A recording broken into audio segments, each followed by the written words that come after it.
Hello everyone, स्वागत है आप सभी का मेरे इस यूट्यूब चैनल मिथिला फूड में। आज मैं बर्गर की रेसिपी लेके आई हूँ।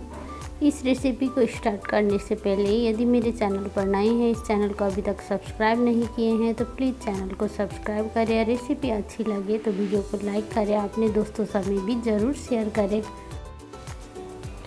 इस बर्गर की रेसिपी को फॉलो करके आप रेस्टोरेंट से भी अच्छा बर्गर आप अपने घर में बना के तैयार कर सकते हैं। चलिए तो अब ज़्यादा देरी नहीं करते हुए रेसिपी स्टार्ट कर लेते हैं। आलू टिक्की बर्गर बनाने के लिए यहाँ पे सबसे पहले मैंने ले लिया है 4 आलू को उबाल करके। उबले हुए आलू के साथ साथ मैंने ले लिया है कुछ मटर के दाने को भी उबाल करके। यहाँ पर मैं वेज बर्गर बनाने जा रही हूँ, इसलिए मैंने सबसे पहले यहाँ पर गैस पर चढ़ा दिया एक पैन। उसमें डाल लिया है 2 चम्मच के लगभग सरसों का तेल, साथ में थोड़ी सी जीरा अच्छी तरह से फट जाने के बाद इसमें हम डाल लेते हैं प्याज। पैन में प्याज डाल लेने के बाद इसे हम कंटिन्यू चलाते हुए 1 मिनट के लिए भून लेंगे। उसके बाद इसमें हम डाल लेते हैं हरी मिर्च आप चाहे तो स्किप भी कर सकते हैं।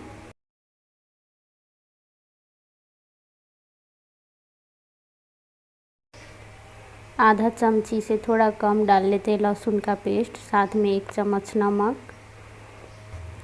प्याज को भूनते समय नमक डाल लेने से ये जल्दी से गल जाता है और पकने में आसानी होता है, इसलिए मैंने नमक डाल के इसे 2 मिनट के लिए और फ्राई कर लूँगी। यहाँ पर लहसुन, प्याज और मिर्ची को फ्राई करते हुए 2 मिनट के लगभग हो गए हैं। देख सकते हैं इसका कलर चेंज हो चुका है। अब हम इसमें डाल लेते हैं सूखी हुई मसाले। बस थोड़ी सी डाल लेते हैं हल्दी पाउडर, थोड़ा सा मिर्ची पाउडर आप अपने स्वाद के अकॉर्डिंग कम या ज़्यादा कर सकते हैं। साथ में जीरा धनिया मिक्स किया हुआ पाउडर। अब सारी मसाले को अच्छी तरह से भूनते हुए हम 1 मिनट के लिए पका लेंगे।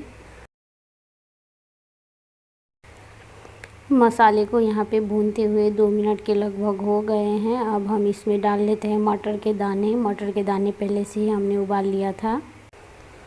मटर के साथ साथ डाल लेते हैं चुकंदर घिसा हुआ। यहाँ पे मैंने आधा चुकंदर को घिस करके लिया था, चाहे तो चुकंदर के जगह पे गाजर को भी घिस करके डाल सकते हैं, दोनों में ये बहुत ही टेस्टी बनती है। अब यहाँ पे सारी चीज़ को मिक्स करते हुए एक बार चला लेते हैं। उसके बाद इसमें हम डाल लेते हैं आलू जो मैंने उबाल के लिया था, उसे मैंने फोड़ लिया है। साथ में आधा चम्मच डाल लेते हैं चाट मसाला। अब हम इस आलू को चलाते हुए अच्छी तरह से मसाले के साथ में मिक्स कर लेते हैं। यहाँ पर सारे आलू को मैंने मसाला के साथ में 1 मिनट के लिए मिक्स करते हुए भून लिया है। अब हम सबसे लास्ट में इसमें डाल लेते हैं ब्रेड को हमने किनारा अलग करके मिक्सी जार में थोड़ा मोटा करके ही पीस लिया था। उसके बाद हम इसमें डाल रहे हैं। अब इसे अच्छी तरह से एक दाल घोटनी से मिक्स करते हुए मेही बना लेंगे। आप चाहे तो आलू मैशर से भी इस तरह से मिक्स कर सकते हैं सारी चीज़ों को। इसी तरह से हम इसे कंटिन्यू चलाते हुए मिक्स कर लेंगे। यहाँ पे हमने गैस का फ्लेम एकदम लो किया हुआ है। इसी तरह से हमने इसे अच्छी तरह से मिक्स कर लिया है। आप चाहे तो ब्रेड के जगह पे यहाँ पे चूड़ा को भी फुला करके डाल सकते हैं। इस तरह से इसमें एक अच्छा बाइंडिंग आ जाती है और पकौड़ा बनाने में अच्छा होता है ये। यहाँ पर हमारा आलू टिक्की बनाने वाला मिक्सर तैयार हो चुका है। अब हम गैस ऑफ कर देते हैं और इसे थोड़ी सी ठंडा हो जाने देते हैं, उसके बाद बनाएंगे। तब तक चलते हैं, इसके लिए बैटर बना लेते हैं। एक बाउल में डाल लेते हैं 2 चम्मच कॉर्नफ्लोर, साथ में डाल लेते हैं 2 चम्मच मैदा। आप चाहे तो मैदा के जगह पे यहाँ पे बेसन भी ऐड कर सकते हो। 1/4 चम्मच हल्दी पाउडर, साथ में थोड़ी सी जीरा पाउडर, साथ में 1/4 चम्मच डाल लेते हैं लाल मिर्च पाउडर के जगह पे यहाँ पे नॉर्मल मिर्च भी डाल सकते हैं। आधा चमची डाल लिया है नमक, साथ में डाल लेते हैं आधा गिलास पानी। अब हम इन सारी चीज़ को अच्छी तरह से चम्मच से चलाते हुए मिक्स कर लेते हैं, जिससे कि एक स्मूथ बैटर बनके तैयार हो जाए। देख सकते हैं ये हमारा बैटर अच्छी तरह से मिक्स हो चुका है। ये ज़्यादा ना पतली है ना ज़्यादा गाढ़ी, इसी तरह से होना चाहिए आलू टिक्की बनाने वाला बैटर। इधर हमारा आलू का जो मिक्सर था वो भी ठंडा हो चुका है। इसके ऊपर से डाल लेते हैं कुछ धनिया के पत्ते और इसे अच्छी तरह से हाथ से एक बार मिक्स कर लेते हैं। इस आलू का मिक्सर को अच्छी तरह से मिक्स कर लेने के बाद यहाँ पे छोटी छोटी लोई बना के तैयार कर लेते हैं। लोई आप अपने हिसाब से जितना बड़ा आलू टिक्की बनाना चाहते हैं उस हिसाब से बना लें। यहाँ पे मैंने मीडियम बनाया है, देख सकते हैं। अब हम एक लोई को उठा करके हाथ के बीच में रख के पहले गोल बना लेते हैं। इस तरह से गोल बना लेने के बाद इसे हम हाथ के बीच में रख के दबाते हुए इसे हम फैला लेंगे और टिक्की का शेप दे देंगे, देख सकते हैं आप वीडियो में। इस आलू टिक्की को हमने ज़्यादा मोटा ना ज़्यादा पतली बनाई है। इसी तरह से हम सारी आलू टिक्की बना करके पहले तैयार कर लेते हैं। इस आलू टिक्की को ज़्यादा क्रंची बनाने के लिए यहाँ पे मैंने ब्रेड और कॉर्नफ्लेक्स को मिक्स करके पीस लिया है। सबसे पहले इस आलू टिक्की को बेसन में डिप कर लेते हैं, जो मैंने तैयार करके रखा था उस बैटर में। दोनों साइड से इसमें हम डिप कर लेते हैं इसे अच्छी तरह से। उसके बाद इस आलू टिक्की के ऊपर से हम लगा लेते हैं ब्रेड क्रम्स जो हमने तैयार किया था वो। इस तरह से दोनों तरफ से ब्रेड क्रम्स लगा के इसे फ्राई कर लेने के बाद ये आलू टिक्की बहुत ही क्रंची और क्रिस्पी बनती है। इसी तरह से हम 2 से 3 टिक्की तैयार कर लेते हैं जो अभी हम फ्राई करने वाले हैं उसे। साथ में इधर पैन में डाल लिया है पहले से ही तेल को गर्म होने के लिए। तेल अच्छी तरह से गर्म हो चुका है। अब हम इसमें डाल लेते हैं तैयार किया हुआ आलू टिक्की। अब हम इसे एक साइड से अच्छी तरह से फ्राई हो जाने देते हैं 2 मिनट के लिए। 2 मिनट के बाद इसे हम दूसरी तरफ से पलट लेते हैं, देख सकते हैं इसका कलर हल्का चेंज हो चुका है। इसी तरह से 2 से 3 मिनट के लिए भी हम इस साइड से भी इसे फ्राई कर लेंगे, गैस का फ्लेम मीडियम हाई रख के।